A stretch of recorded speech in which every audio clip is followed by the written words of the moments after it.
Good morning students. अभी आपके सितंबर exam over हो गए हैं और बहुत अच्छा आप लोगों ने रिस्पांस किया है और कई बच्चों ने तो 20 के 20 उनके क्वेश्चंस ठीक निकले हैं। तो ये आप लोग जानते हैं कि आपने कैसा किया है पेपर।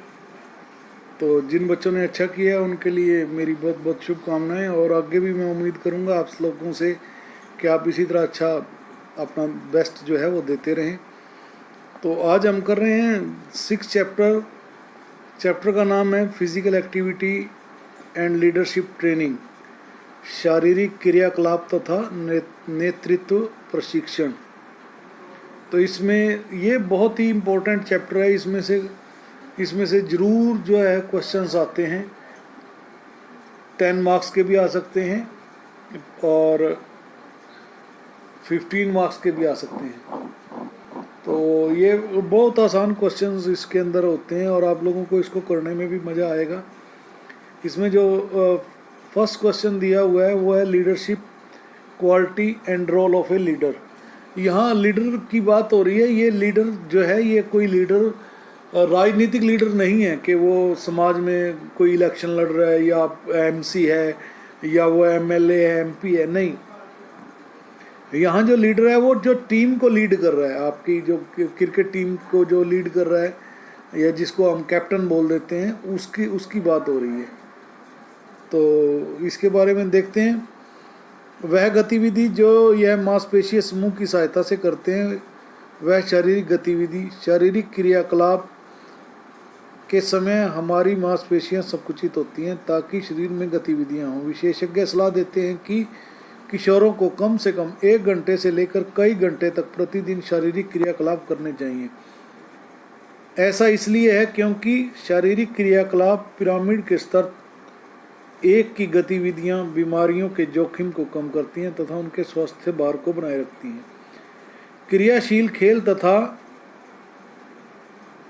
मनोरंजन गतिविधियां जैसे फुटबॉल, नृत्य, एरोबिक आदि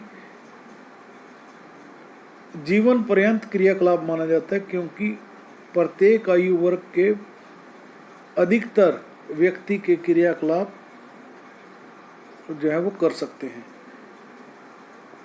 तो ये आगे आया है नेता के गुण, यानी उसके अंदर कौन कौन सी क्वालिटीज़ होनी चाहिए। Qualities and role of a leader. तो इसमें सबसे पहले जो उन्होंने पहली क्वालिटी दी है वो एनर्जिक है, ऊर्जावान। यानी एक नेता को शारीरिक शिक्षा के क्षेत्र में ऊर्जावान होना चाहिए। यह गुण इस व्यवसाय के लिए आवश्यक है क्योंकि अगर उसी के अंदर लीडर के अंदर ही ऊर्जा नहीं है तो वो दूसरों को क्या उत्साहित करेगा। कई बार ऐसा भी होता है कि टीम के कई खिलाड़ी जो हैं वो कहने लग जाते हैं कि बस बहुत हो गया, अब थक गए, बस करते हैं। तो ऐसे में जो लीडर है वो आगे आता है, कहता है कि नहीं अभी और करना है, उठो, और हिम्मत बढ़ाता है। तो ये चीज़ जो है एक गुड क्वालिटी एक लीडर के अंदर ये होनी चाहिए।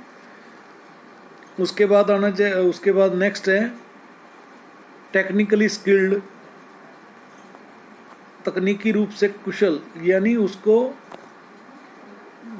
सारे स्किल्स जो हैं वो पता होने चाहिए। अब जैसे मान लीजिए बास्केटबॉल आप खेल रहे हैं और बास्केटबॉल में लैप शॉट है, तो लैप शॉट के लिए कई बार किसी प्लेयर को नहीं आता होता ये, क्योंकि इसमें 2.5 कदम लेके और उछाल लेके फेंकना होता है। तो वो अगर मान लो कैप्टन को ही नहीं आता, लीडर को ही नहीं आता, तो वो दूसरों को क्या कहेगा। और दूसरों की अगर मान लो किसी का वो एक्शन रॉन्ग है तो उसको सही कैसे कराएगा। तो उसको टेक्निकली रूप से स्किल्ड होना चाहिए। इंटेलिजेंट, बुद्धिमान होना चाहिए क्योंकि कोई भी गेम जो है खेलने से पहले उसकी एक स्ट्रेटेजी बनानी पड़ती है और प्रेजेंस ऑफ माइंड जो है वो बहुत ज़रूरी होता है किसी खेल में उतरने से पहले। तो ये भी एक बहुत ज़रूरी गुण है। उसके बाद है मैत्रीपूर्ण, तो यानी सबके साथ उसका व्यवहार जो है वो फ्रेंडली होना चाहिए सबके साथ। वो मन में कोई बात ना रखता हो, किसी की कोई प्रॉब्लम हो उसको सुने, उसका समाधान करे।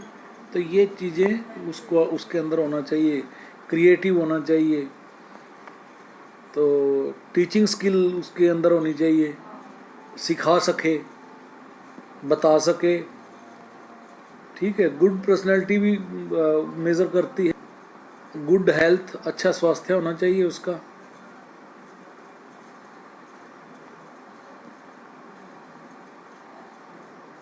इंटरेस्ट ऑफ रिसर्चिस,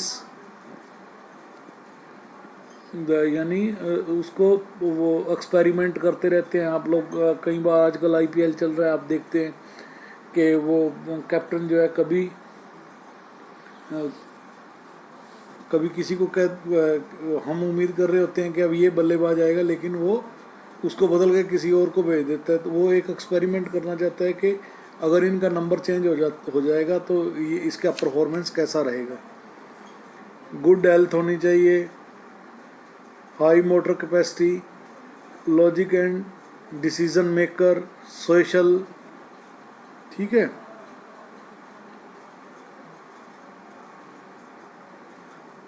और गुड कोऑर्डिनेटर। ये सारी चीज़ें जो हैं एक लीडर की गुड क्वालिटीज़ हैं। तो आप लोग इनको करोगे तो आपको इसको पढ़ने में भी मज़ा आ जाएगा। आपको लगेगा कि हाँ, ये बातें जो हैं सारी हमें पता हैं, तो इसमें कुछ भी ऐसा नहीं है। फिर भी मैंने इनको आप लोगों के सामने बहुत ही आसान शब्दों में समझाने की कोशिश की है। उम्मीद करता हूँ आपको समझ आ गया होगा। अगर किसी को कोई प्रॉब्लम है तो आप मेरे पर्सनल नंबर पे कांटेक्ट कर सकता है, कुछ पूछ सकता है। Okay, God bless you, thank you.